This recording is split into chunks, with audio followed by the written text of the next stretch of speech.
Setelah Amerika Serikat menghentikan pengiriman minyak, setelah persekutuan dengan Hitler ditandatangani, markas besar militer Jepang fokus merancang strategi perang mengalahkan Amerika Serikat dan Inggris. Tetapi kalian jangan membayangkan bahwa perancangan ini dilakukan oleh para admiral Jepang papan atas yang berpengalaman di medan tempur. Justru rancangan ini dilakukan oleh para perwira muda menengah sekelas mayor dan letkol yang radikal, sembrono dan cenderung ultranasionalis. Dalam kepala para perwira muda ini tidak ada analisis untung rugi, tidak ada pertimbangan rasional untuk jangka panjang. Bagi mereka bahwa perang melawan Amerika Serikat adalah perang yang heroik, yang harus dihadapi untuk mendapatkan kejayaan Jepang, untuk harga diri Jepang. Dengan semangat Bushido, niscaya semua ini akan tercapai. Intinya adalah pola pikir faksi jalan kekaisaran dan faksi armada.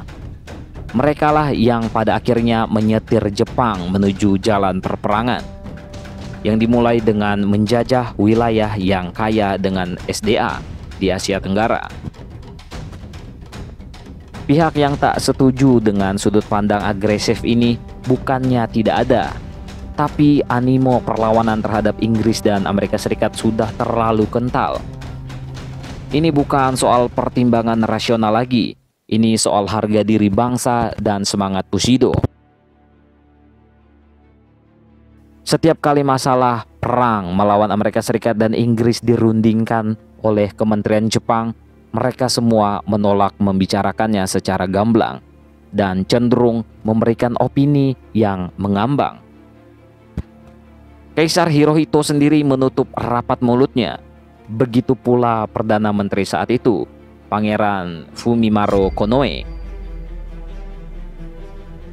Konoe sebagai Perdana Menteri saat itu sadar perang besar sudah diambang pintu. Dia mengajukan rencana nekat meminta bertemu langsung dengan Presiden Roosevelt untuk membicarakan hal ini. Saat itu semua pihak cenderung setuju bahwa pertemuan ini sangat penting. Pihak Amerika Serikat juga menyambut positif usulan ini.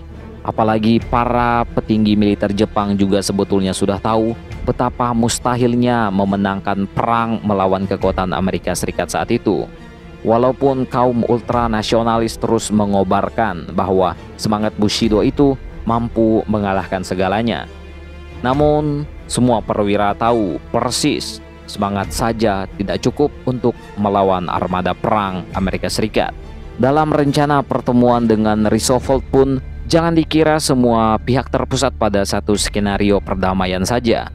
Situasi politik Jepang yang tumpang tindih membuat dua agenda yang bertolak belakang berjalan bersamaan. Yang pertama adalah agenda pertemuan dengan Presiden Roosevelt yang pada hakikatnya bertujuan untuk meredam ketegangan, yaitu usaha berdamai, dan yang kedua adalah agenda untuk menyusun strategi perang mengalahkan Amerika.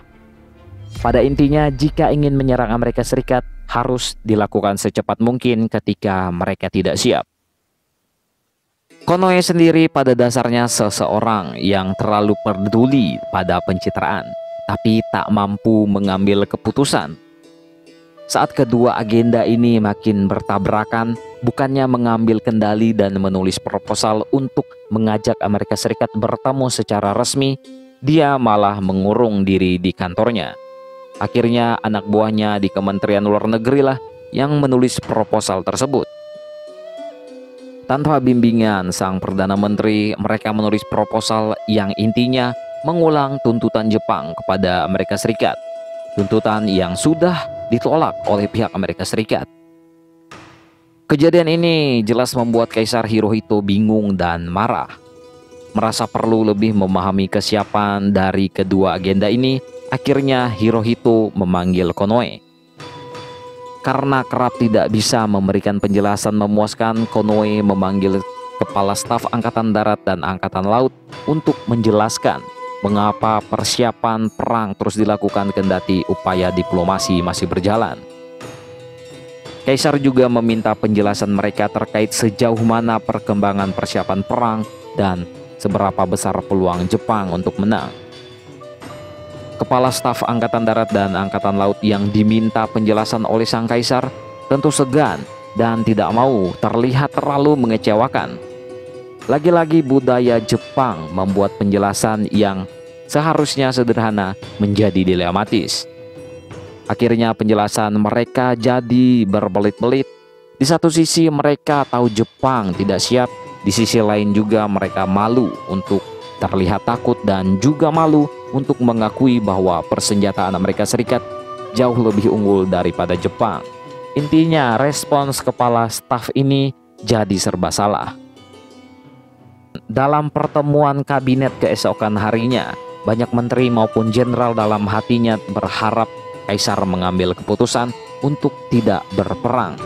Tetapi kenyataannya sang kaisar bukannya memberikan keputusan, malah memberikan pesan berupa puisi karangan kakeknya yang ditulis saat perang melawan Rusia. Para menteri, jenderal, dan admiral tinggi Jepang cuma bisa bengong.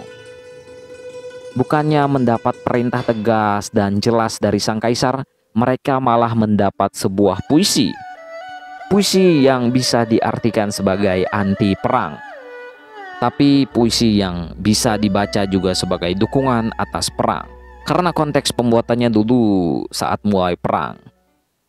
Situasi semakin tidak jelas setelah kaisar menyetujui proposal yang ditulis Kementerian Luar Negeri Jepang.